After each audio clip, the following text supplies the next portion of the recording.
Hi, it's Dave Hazelwood from Knightswood House, and I had a really interesting session this week, or a seminar that I listened to, which was run by an eminent economist from the US. And normally you would think that that would be as dry as anything, but he was actually a really, really good speaker and able to put things in very simple terms.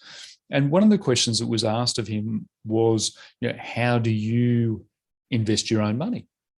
And he said, what I try and look at is in terms of how much risk I take on board, and risk in terms of how much do I allocate to growth assets, so shares and the like, versus how much do I allocate to conservative assets, so fixed income and things like that, is I try and weigh up how much regret I'll have if share markets go up and I don't have enough exposure to them, which means I don't make as much money as I could have, versus how much regret will I have if share markets go down and my investments in those go down, versus how much they wouldn't have if I'd had less money in the share market.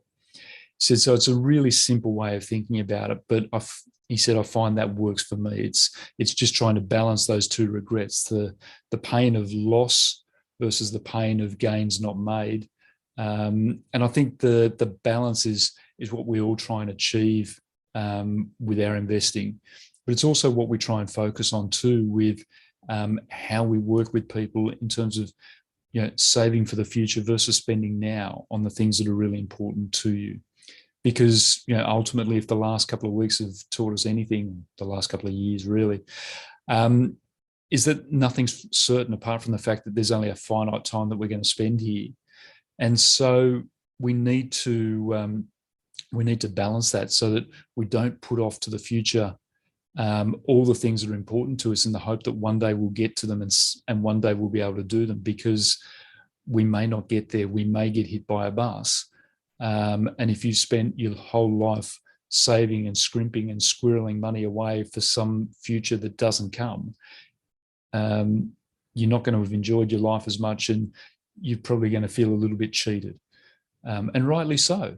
So that's what our focus is trying to provide the tools and the information to help people juggle that and find that balance for themselves, so that they can make those informed decisions, ultimately so that they can live a really fulfilling life, live a great life, but also have the knowledge that they're working towards a future and protecting the future, protecting against that longevity risk that we know is there too.